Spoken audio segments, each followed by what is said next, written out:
اور امامت کلی عطا فرما دی ہے۔ مولا علی علیہ السلام وسیع رسول ہیں، امیر المومنین ہیں، امام المتقین ہیں، اور ان سب القابات کے ساتھ نبی صلی اللہ علیہ وسلم نے فرمایا کہ القرآن مع علی و علی مع القرآن، کہ قرآن علی کے ساتھ ہے اور علی قرآن کے ساتھ ہے۔ اور پھر مزید فرمایا الحق مع علی و علی مع الحق، کہ حق علی کے ساتھ ہے اور علی حق کے ساتھ ہے۔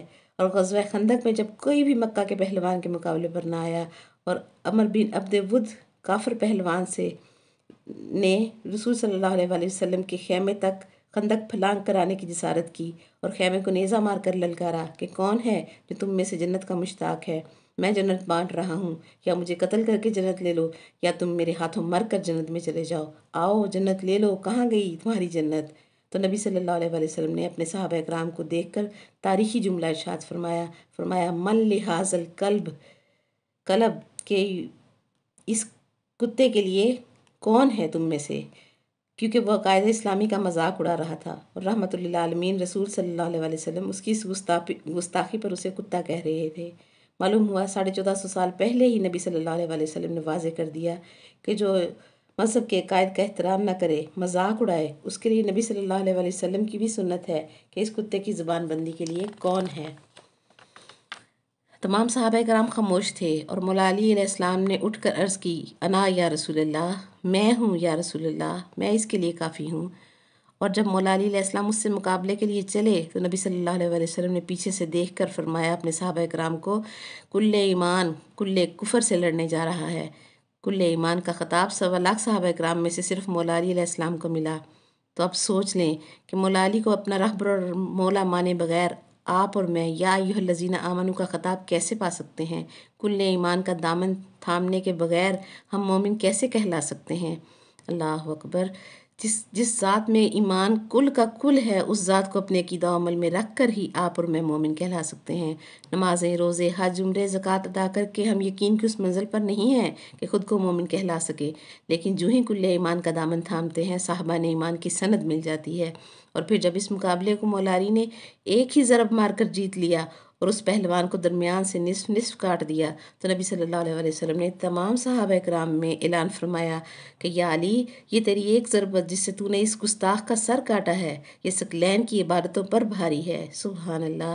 اور مولا علی کی شان دیکھیں کہ مقابلے کے لیے گئے تو کل ایمان کا خطاب پایا اور ہم جیسے ماننے والوں کو آمنوں کی صف میں کھڑا کیا، اور جب مقابلہ جیت کر واپس آئے تو تمام کائنات کے عابدوں کی عبادت یعنی عامل الصالحات پر ایک ضربت کے بھاری ہونے کی سند لی۔ سبحان اللہ! اور معیار عمل صالح واضح ہو گیا کہ ایمان بھی ملے تو مولا علی سے اور عمل الصالحات بھی ملے تو مولا علی سے۔ یہ اللہ کریم کا عدل ہے کہ اس نے اپنے محبوب صلی اللہ علیہ وسلم کی امت کو امامت عطا فرمائی۔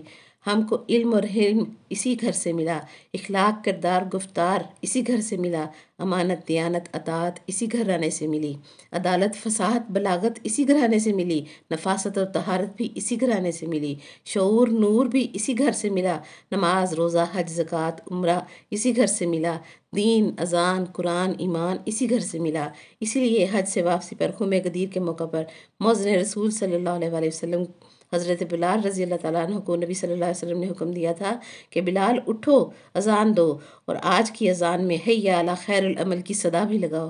نبی کریم صلی اللہ علیہ وسلم نے ساری زندگی خیر کی تبلیغ فرمائی، نماز بھی خیر، روزہ بھی خیر، زکوٰۃ دینا بھی خیر، حج عمرہ کرنا بھی خیر، جہاد کرنا بھی خیر۔ لیکن جب سب صحابیوں، حاجیوں اور نمازیوں کو جمع کر کر اعلان فرمایا تو کہا آج خیر العمل کا اعلان ہوگا، اور ایسا خیر العمل بتایا کہ جس کے آگے جس کے اوپر کوئی اور عمل خیر عمل ہو ہی نہیں سکتا، ہر خیر عمل نیچے رہ گیا، اور مولا علی کی ولایت کا اقرار کرنا خیر العمل کی معراج کہلایا، اور جو اس نے انتہائی درجے کے خیر العمل کو چھوڑ گیا اس کے کسی عمل کی بھی خیر نہیں ہوتی۔ مولا علی علیہ السلام نبوت کے نور کے خلیفہ بلا فصل ہیں، پہلے خلیفہ ہیں، اور درمیان میں کوئی تیسرا نہیں آ سکتا کہ بے عیب نبی کا وصی اور خلیفہ بھی بے عیب ہی ہو سکتا ہے۔ اگر علم کا حساب لگائیں تو نبی صلی اللہ علیہ وسلم نے ارشاد فرمایا انا مدینۃ العلم و علی بابوہا، میں علم کا شہر ہوں، علی اس کا دروازہ ہے۔ درمیان میں تیسرا کوئی نہیں ہے۔ حکمت کی بات کی تو فرمایا انا دار الحکمت وعلی بابھا، یہاں بھی تیسرا کوئی نہیں، کسی کی جگہ نہیں۔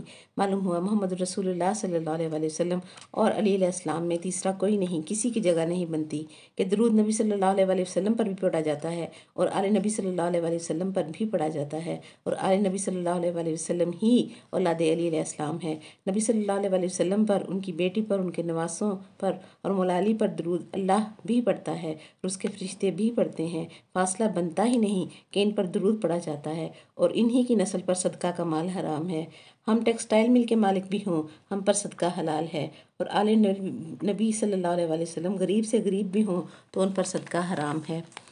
حضرت علی علیہ السلام امت کے امام اور نبی صلی اللہ علیہ وآلہ وسلم کی نبوت کے خلیفہ بھی، دونوں حیثیتوں میں بلا فصل ہیں۔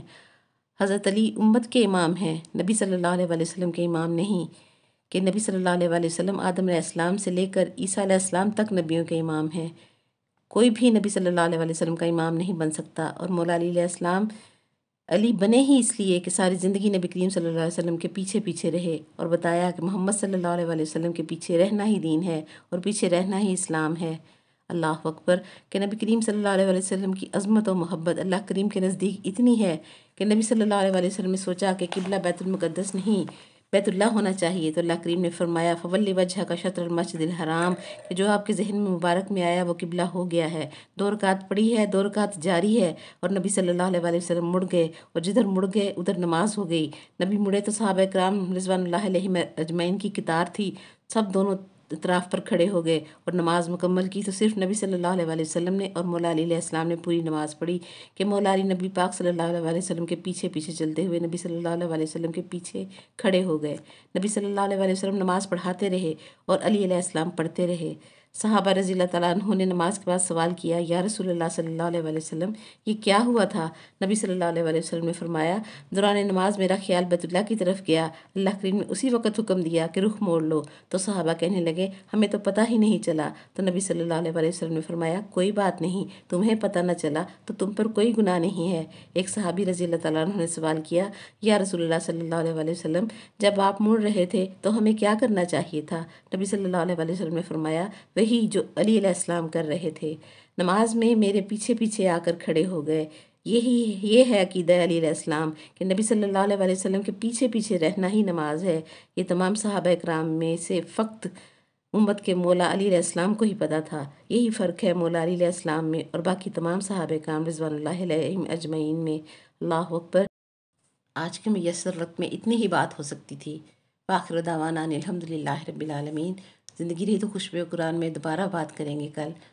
سبحانک اللہم و بحمدک ونشہد ان لا الہ الا انت نستغفرک ونتوب الیک۔ السلام علیکم ورحمۃ اللہ وبرکاتہ۔